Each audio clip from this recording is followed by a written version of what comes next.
Welcome to the 9 Points of Saddlefit series. In this series, I'm going to take you through the steps to check the fit of your own saddle so you can be a more proactive and knowledgeable horse owner, or you can check the fit of your saddle for your clients' horses. In today's video, we're going to check the panel contact of the saddle. The best thing about what I'm going to share with you today is the fact that you can apply it to any saddle regardless of your saddle brand or the discipline that you ride. And that's because saddle fit starts with the horse first, and it starts with equine anatomy and biomechanics. And at the end of the day, the horse doesn't care what type of saddle you throw on their back, as long as it fits their anatomical requirements and doesn't hurt. My name is Julia Ellebrand. I'm a certified saddle ergonomist at Saddlefit for Life. If you're not familiar with Saddlefit for Life, we've been offering evidence-based saddle fit education for over 35 years. We work with horse owners, riders, equine professionals, and veterinarians to help them better understand their horse's anatomy and biomechanics in the context of saddle fit, to allow them to offer more proactive care to their horses or to their clients' horses. Before you can check the fit of your own saddle at home, you first need to develop an understanding of where on your horse's body the saddle can and cannot sit. In order to do this, a prerequisite for this series is mapping your horse. I will take you through step by step how to identify the anatomical landmarks on your own horse's body so you can start to check the fit of your own saddle on a regular basis. All you need in order to map your own horse is a couple of pieces of sidewalk chalk and a tape measure and your horse on level ground in a well-lit location. Let's get started. All right, now we can get started with mapping your horse. The first line I'm going to draw is the widest part of my horse's shoulder. Most of us can probably agree that we don't want a saddle to sit on the shoulder. So the furthest forward the saddle can sit is directly behind the shoulder blade here. But when he moves, the shoulder blade is going to rotate upward and backward. And the shoulder blade has a cap of cartilage around it that we have to protect. Cartilage, like the cartilage in your nose or your ears, once damaged, does not regrow. So it's very important that you're very protective over that cartilage. We don't want our saddle to sit on top of the shoulder, and we don't want our saddle to damage the cartilage. So in order to be protective over that cartilage, the angle of your saddle tree needs to match the angle of your shoulder blade. So when that shoulder rotates upward and backward, it can slide under the saddle in a swift motion. Next, I'm going to make myself some reference points. We'll get back to those in a moment. So just make 2 4-inch marks. The width of my hand is 4 inches. Otherwise, you can also use a tape measure. You want to do a 4-inch mark from the side of the wither and another 4-inch mark from that mark you just made. So 4 inches and 8 inches here. Next, I'm going to look for his sternum. His sternum is the highest point before the ribs split off. Usually it lines up pretty well with the base of the withers. The horse's sternum, like our sternum, is the balance point. That's their center of gravity, and that's the quietest place for you to sit. If you think about riding bareback, you want to usually sit quite close to the base of the wither because it's the quietest place for you to be. So if we can align your sternum with your horse's, you're always going to be with the motion. If you're sitting back here on the weaker part of your horse's back, you're always going to be leaning forward, subconsciously trying to align yourself with that sternum. So again, trying to find the highest point before the ribs split off and following that all the way up until approximately the base of the wither and make a dotted line there. Next, we're going to go to the back of the horse. And you can actually see it quite well from where I'm standing. I don't know if you can see it from where you are, but we have the ring of flights back here. The ring of flights is a great way to find your horse's last thoracic rib. Another way to find it is to palpate. So you want to put your hand on the point of your horse's hip, gently palpate forward until you feel the edge of the last rib, and then follow that rib all the way up until the spine. And that's where your horse's last rib is located.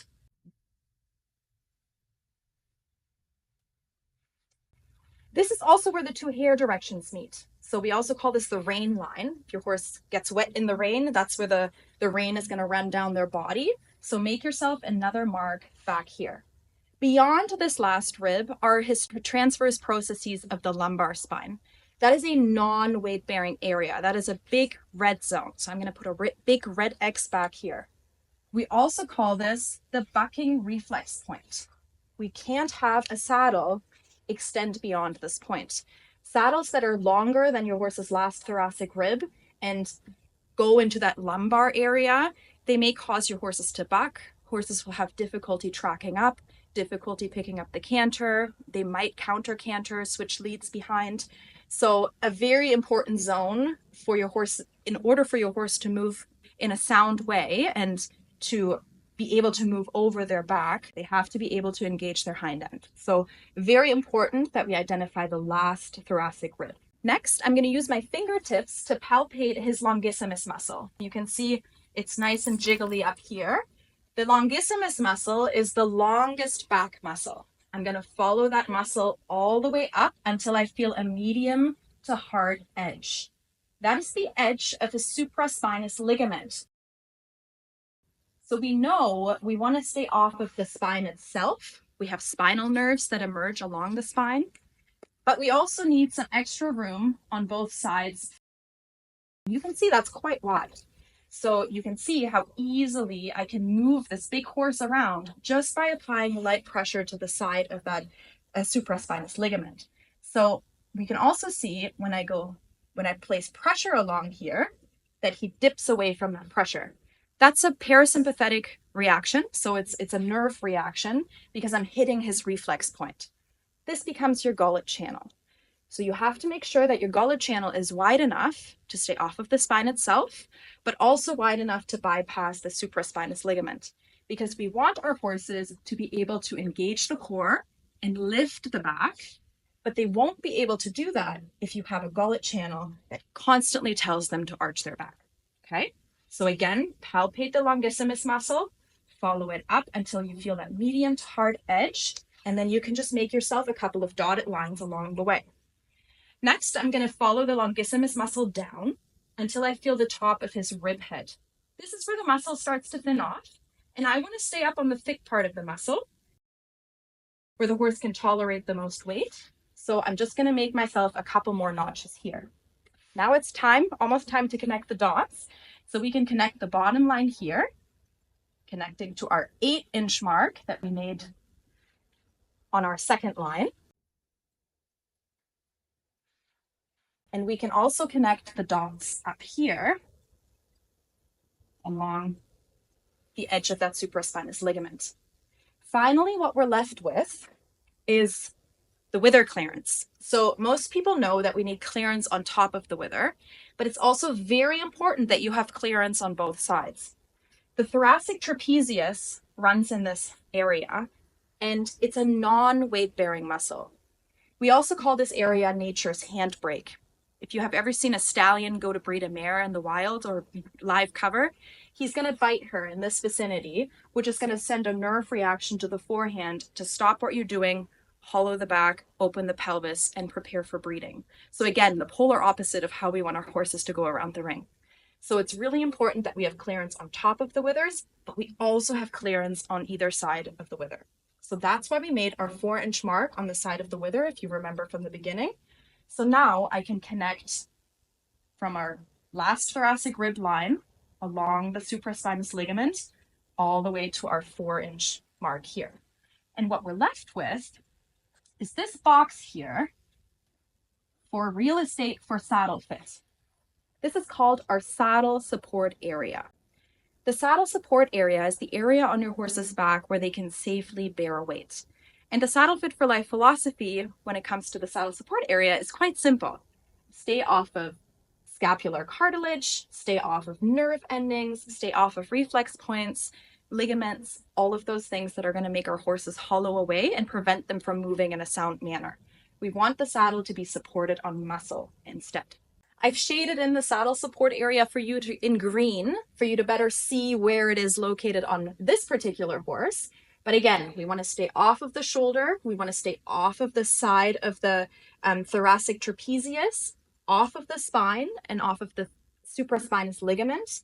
We want to stay ahead of the lumbar spine. So we need our saddle support area to end ahead of the last thoracic rib. And ideally, we want to be able to align our center of gravity with our horses. Now you can go ahead and you can identify those anatomical landmarks on your own horse. And then you can move on to the next step, which will be checking the fit of your own saddle.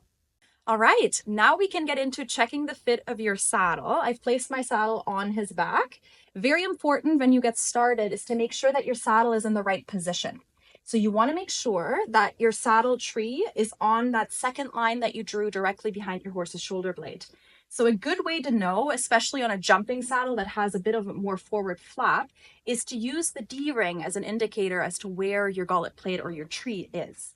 So I make sure that my tree point, so my D-ring, is behind his shoulder blade, and that anything that goes ahead of that second line that I drew is just material that is non-structural. Now I'm going to be checking for full panel contact. So in order to do that, I've placed my saddle on my horse's back without a saddle pad underneath. That's very important for this part. And essentially what I'm checking is the flocking inside of my panels. The panels on my saddle are wool flocked, and it's very normal for wool to migrate away from pressure over time. So common areas where we see hollowness in panels is right under the stirrup bar where your leg is going to be, and further back under your seat bones. It's actually a really good indicator as well how straight you're sitting in your saddle or how straight your saddle is sitting on your horse, but that's for your saddle fitter to know. So in order to check whether you have good panel contact all the way from front to back, what I'm going to do is I'm going to insert my hand with my fingertips downward up under the stirrup bar, and I'm going to feel all the way back. And I'm going to do that a couple of times, feeling for any unevenness, any hollowness, or maybe any areas of increased pressure to verify that my panels are well flocked and that the flocking is distributing the weight evenly. So I'm going to do that right now. Lift up the saddle a little bit, insert my hand under the stirrup bar, support the saddle with my other hand, and then slide my hand backward.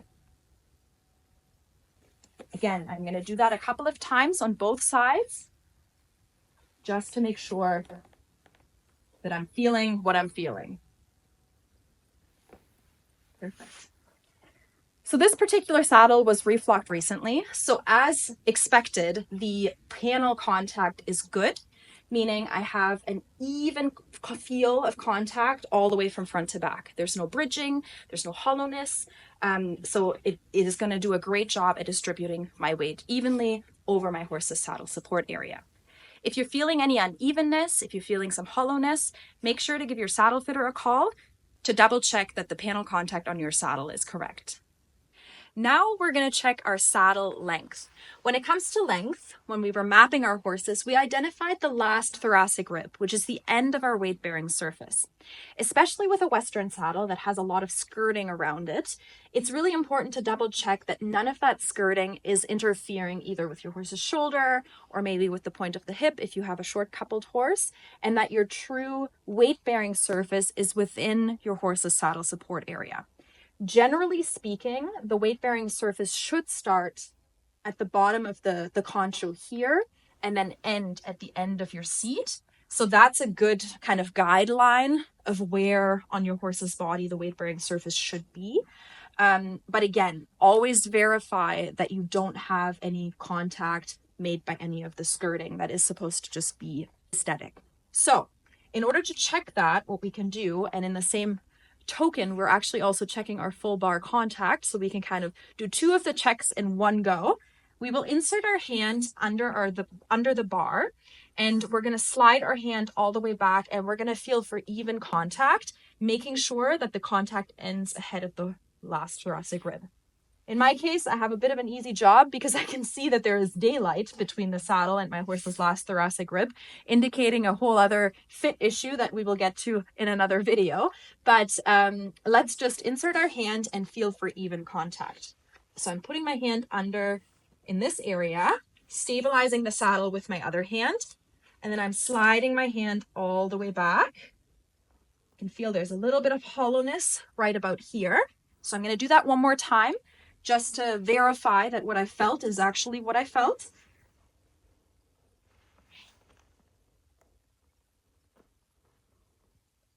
Okay. Yes, so there seems to be some hollowness right here. Not an unusual area. We often see some bridging under the rider's leg.